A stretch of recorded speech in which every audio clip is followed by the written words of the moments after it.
Hello friends, स्वागत आहे तुमचं पुन्हा एकदा बाईट्स विथ प्रणू चॅनलमध्ये। आज बाईट्स विथ प्रणूमध्ये आपण अगदी इन्स्टंट अशी कोळंबीच्या ग्रेव्हीची रेसिपी घेऊन आलेलो आहोत। त्यासाठी सगळ्यात पहिल्यांदा इथे कोळंबी आपण स्वच्छ अशी निवडून घेतलेली आहे, धुवून घेतलेली आहे।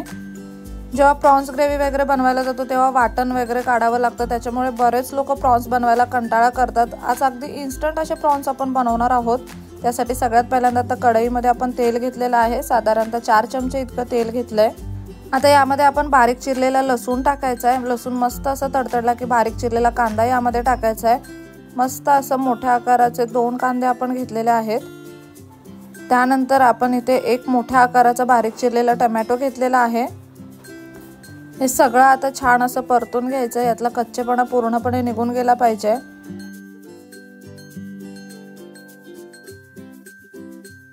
कांदा टोमॅटो लवकर परतला जावा यासाठी आपण यामध्ये थोडंसं मीठ टाकून घेऊयात।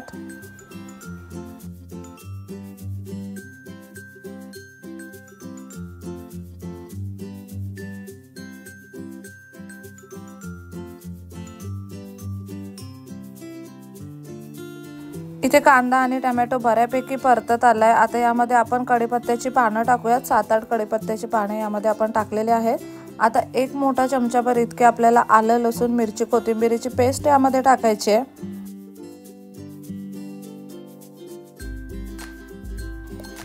हे सगळं एकदा व्यवस्थित मिक्स करून घेऊ। आता यामध्ये एक मोठा चमचा इतके आपल्याला आलं लसूण पेस्ट टाकायची आहे। आता आलं लसूण पेस्ट सुद्धा कच्चेपणा निघून जाईपर्यंत आपल्याला छान अशी परतून घ्यायची आहे।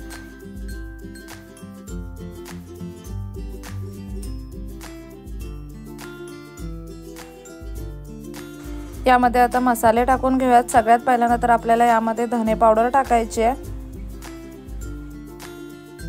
साधारणतः 1 चमचाभर इतकी धने पावडर आपण यामध्ये टाकलेले आहे। यामध्ये अर्धा चमचा आपल्याला गरम मसाला टाकायचा आहे। त्यानंतर साधारणतः 2 ते 2.5 चमचे इतकं लाल तिखट आपल्याला यामध्ये टाकायचं आहे। कोळंबी थोडीशी उघडच असते, त्यामुळे त्याच्यामध्ये मसाले अगदी व्यवस्थित टाकावे लागतात। त्यानंतर पाव चमचा हळद आपण यामध्ये टाकले आणि 1 छोटा चमचा इतका गोडा मसाला आपण यामध्ये टाकलेला आहे। तुम्ही जर गोडा मसाला वापरणार नसाल तर धने पावडर जिथे आपण 1 चमचा वापरले तिथे तुम्ही 2 चमचे धने पावडर वापरू शकता। हे सगळं आता ना छान असं परतून घेऊया आणि आता यामध्ये आपण ही जी स्वच्छ केलेली कोळंबी आहे ती टाकून घ्यायची आहे। हे सगळं व्यवस्थित मिक्स करून घ्यायचं आहे। कोळंबीमध्ये ना मस्त असा मसाला मुरला गेला पाहिजे।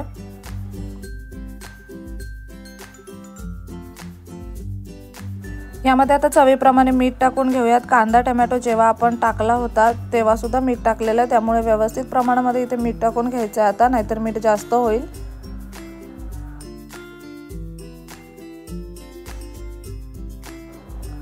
आता इथे झाकण ठेवूयात आणि कोळंबी शिजवून घेऊयात साधारणतः 2-3 मिनिटांसाठी।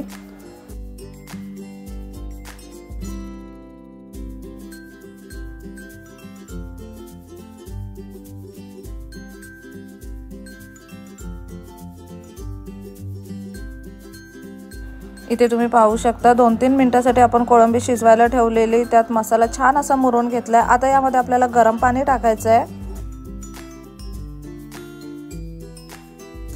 आता गरम पाणी टाकल्यामुळे जे आपला रस्सा बनेल तो जास्त चविष्ट बनेल आणि लवकर सुद्धा कोळंबी शिजली जाईल। मस्त असं पाणी आपण गरम करून घेतल्याने ते यामध्ये टाकलेलं आहे। आवश्यकतेप्रमाणे टाकायचं आहे पाणी, जेवढी तुम्हाला ग्रेव्ही बनवायची तेवढे पाणी यामध्ये ॲड करा।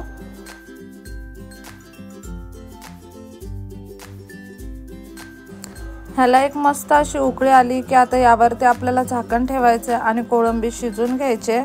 छान अशी 7-8 मिनिटांसाठी आपण ही कोळंबी आता शिजून घेणार आहोत।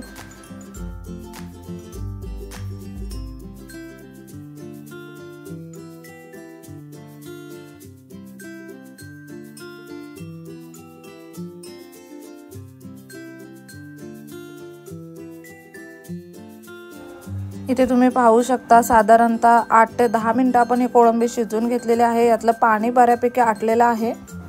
तुम्हाला अजून थोडीशी ग्रेव्ही हवी असेल तर या ठिकाणी तुम्ही गरम पाणी ओतू शकता। कधी आपली रेसिपी झाली आणि तुम्हाला थोडीशी ग्रेव्ही वाढवायची असेल तर तुम्ही गरम पाणी टाकायचं। गार पाणी टाकलं की जी कुकिंग प्रोसेस असते ती तिथेच थांबते, त्याच्यामुळे गरम पाणी टाकायचं नेहमी आणि एक उकळी काढून घ्यायची। इथे मस्त अशी आता कोळंबीची ग्रेव्ही बनवून तयार आहे। वरून आपण गार्निशिंगसाठी कोथिंबीर टाकूयात।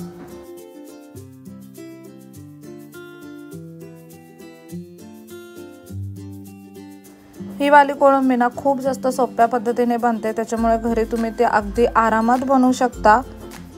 सगळ्यात महत्त्वाचं म्हणजे वाटण काढायचं टेन्शन राहत नाही आणि तितकीच चविष्ट सुद्धा लागते। नक्कीच तुम्ही ही रेसिपी घरी ट्राय करा। खूप सोपी अशी कोळंबीची रेसिपी आहे, तुम्हाला नक्कीच आवडेल, घरच्यांना सुद्धा नक्की आवडेल। कसा वाटला आजचा व्हिडिओ कमेंट बॉक्समध्ये नक्की सांगा। चला तर मग पुन्हा भेटू अशाच एका नवीन व्हिडिओ सोबत। तोपर्यंत मस्त खा, भरपूर फिरा आणि आनंदी राहा।